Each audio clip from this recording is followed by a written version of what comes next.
Sa patuloy na pakikibaka, hindi laging maaraw. May kanya-kanya tayong pasanin dala ng isang bagsak ng likido ng ulan. Natuto tayong mamuhay na mapag-isa dahil walang sinuman sa mundong ibabaw ang lubos na nakakaintindi ng mga tiniis mo upang magpatuloy. Nak, kumusta? Sa pagitan ng pagod sa pangangarap at pamumuhay, hindi mo kayang dalhin ng lahat. May katanungang uusbong.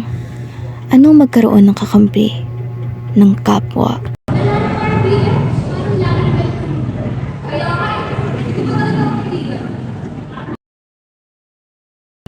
Nak, diyan ka pa?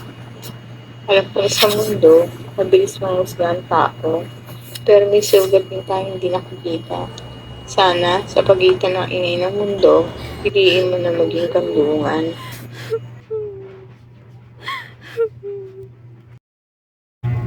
Ito ba ang isang tao magtuturo sa iyong tumayo o tulad natin na ang puso ay naghahangad na makauwi at kaluluwang nais muling mabuhay?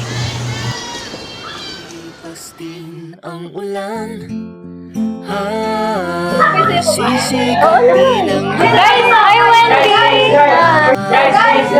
May joke ako. Ano ang tatay na galit? sasayaw. Eh si Tiger. Sa gitna ng daan.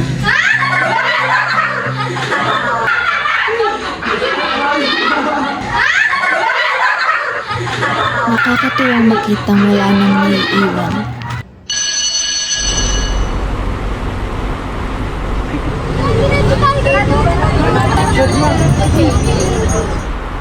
Nak, kumusta? Ingat ka ha.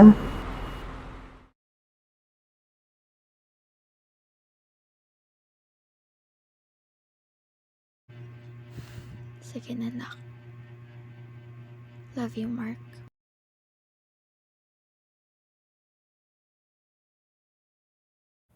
Mama, nakauwi na ako. Nak, baka isang araw hindi mo na ako marinig araw-araw. Kaya nirecord ko na mga paulit-ulit kong bilin. Para kahit wala ka sa tabi mo, may boses ka pa rin uuwihan.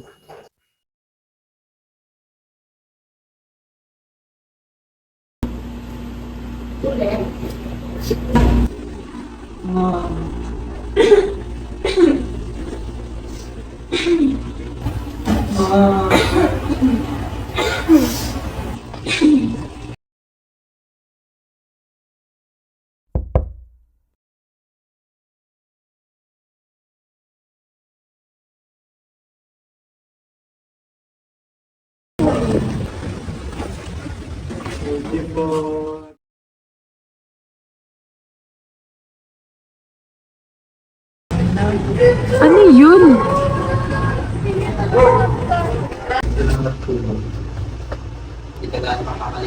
Huwag niyo ako suklian. Pasa niyo lang. Kapag may nangangailangan, tulungan niyo. Doon ako mabubuhay. Nakauwi na ako, ma. At para ka pa rin nandito.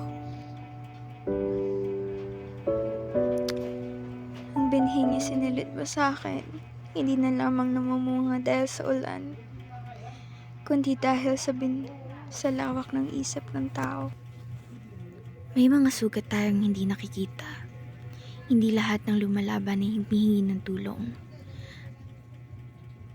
Hindi mo kayang alisin sa kanilang lungkot, ngunit maaari mong pagaanin ang bawat hakbang nila sa pananatili. Marahil, yun ang kahulugan ng kapwa. Hindi na alantana kung sino ang unang makakasilay sa sikat ng araw. Dahil ang mahalaga, magkasama niyong sinuong nito. Bawat tao ay may bigat na pinapasan.